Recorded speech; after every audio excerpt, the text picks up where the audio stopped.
Pre-workouts have been popularly including nootropic ingredients for some years now. Improving mood and mental clarity makes a lot of sense for pre-workout purposes. Improving motivation and enjoyment for that workout can absolutely indirectly improve performance. What if I told you that there was an ingredient that brought not just mental performance, but physical performance to the table? And you guys have all been getting it wrong. That may have been a little on the nose, but everyone has been talking about Zynamite for focus. They've completely missed the performance, however. What if I told you that it increases peak power, results in faster reaction times, and of course, improves memory, attention, accuracy, and cognitive performance? So let's back up. What is Zynamite? Zynamite is an extract of mango leaf. I know if you've been following the channel at all, you know that mango is my favorite flavor, so I've always loved that this comes from mangoes. It is sustainably sourced, which PLT is very proud of. It's self-affirmed grass, and the clinical dosage is around 300 milligrams. Up until recently, it was a powdered form, so you could put it either in powdered drinks or capsules. But the reason why we've kind of gotten closer with PLT is from the announcement that there is now Zynamite-S, a beverage stable version of this ingredient. Of course, PLT is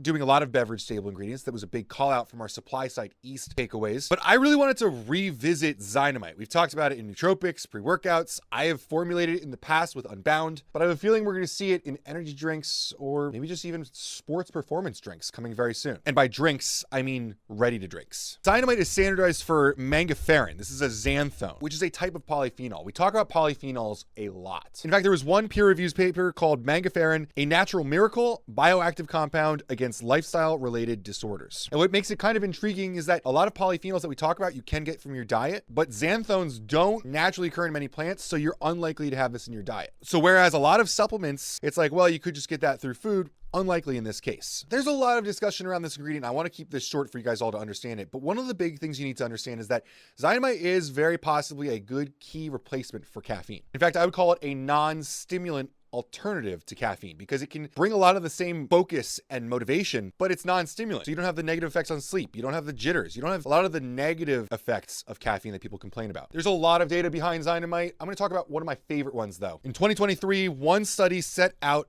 to see whether or not Zynamite could improve athletic performance in basketball players. These were highly trained athletes. This is what we like to see stuff tested on. They used an exceptionally technical exercise test. It's called BEST. The Zynamite group saw statistically significant reductions in average time it took for players to complete a single circuit of this test. Their sprint time improved, and the sprinting portion of the best circuit, as well as their RPE, which is like their self-reported exertion rate from the exercise, all improved in significant ways. Of course, this also lowers muscle damage from more resistance style training and the litany of cognitive boosts that we've already talked about with Zynamite, making this an all-around ingredient that can fit so many different applications from pre-workouts to intra-workouts to just daily drinks. I could even throw this into hydration drinks and get like almost like a hidden benefit without stimulants. All in all, I can't wait to see where Zynamite goes in the next year. So congrats to PLT on the new stable version. Can't wait to see what's coming.